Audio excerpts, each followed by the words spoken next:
Good day, beloved brethren. This is Obida once again with today's reflections entitled Persevering Through Adversity.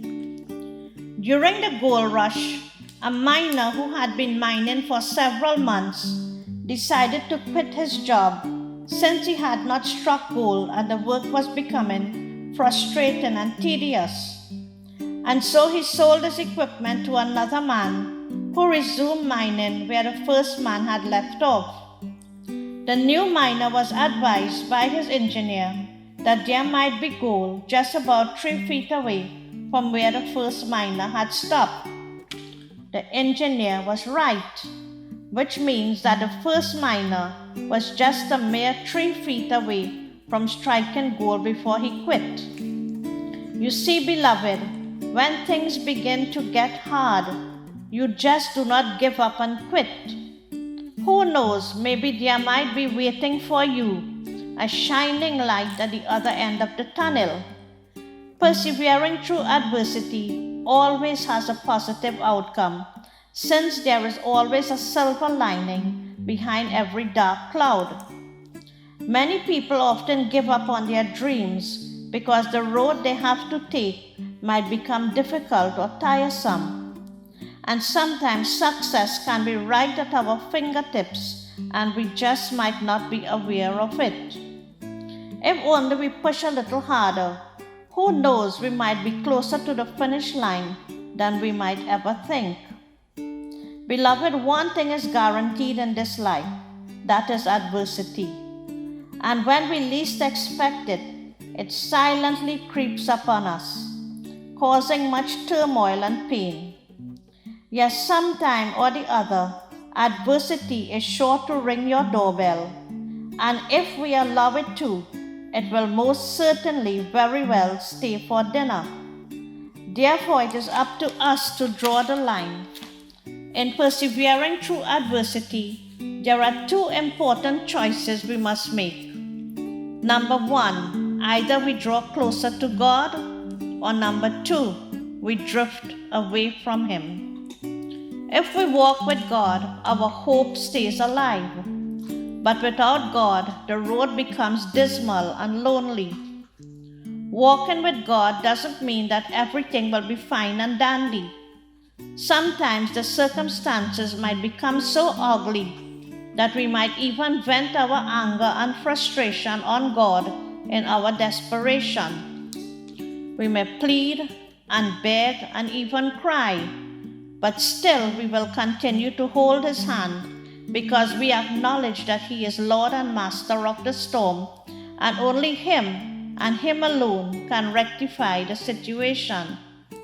On the other hand, when we turn away from God, hope is totally eradicated from the scene. We have no one to cling to, and so we walk alone, thus facing the hardships, the turbulence, all alone, without any hope, without the one who can overcome the challenges that might have control over us. Since it is God and God alone who can make good out of every chaotic situation. Sometimes, beloved, we have to hit rock bottom before the light comes shining through. And if we give up and quit, we could be missing out on some of the best things in life. That is why we keep keeping on, no matter what may come our way. Beloved, no one is exempted from struggles and adversity. It is part and parcel of the world we live in. It shows its ugly face even to those who are in close relationship with God. Bear in mind that this world is not our home and we are just passing through. However, the Lord has promised to deliver His people from every affliction. Psalm 34 verses 19 says, "The righteous man may have many troubles, but the Lord delivers him from them all." Persevering through adversity most times will bring us closer to God.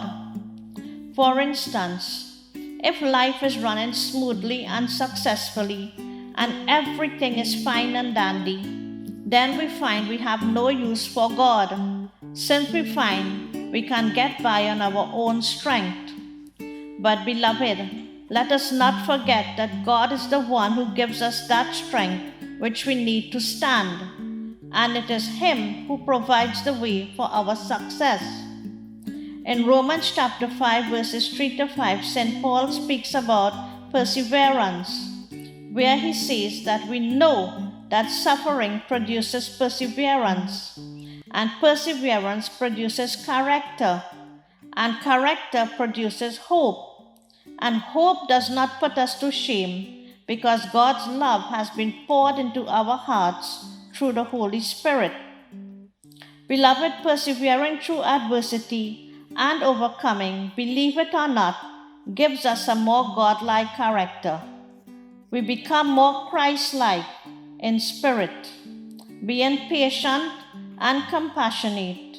We might even be full of love and humility, since through adversity, the Holy Spirit is at work shaping us to be as true servants of God. However, bear in mind that these things are just temporary, since nothing lasts forever, and to back it up, soon and very soon, we are going to see the King. And when the great roll is called up yonder, what a story we will have to tell. Therefore, beloved brethren, we take heart and we hold on.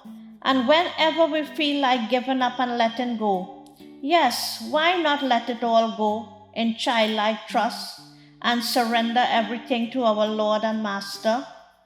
Remember, sometimes we are put through the fiery furnace for our own purification, so that we can eventually emerge pure and holy, tried and true.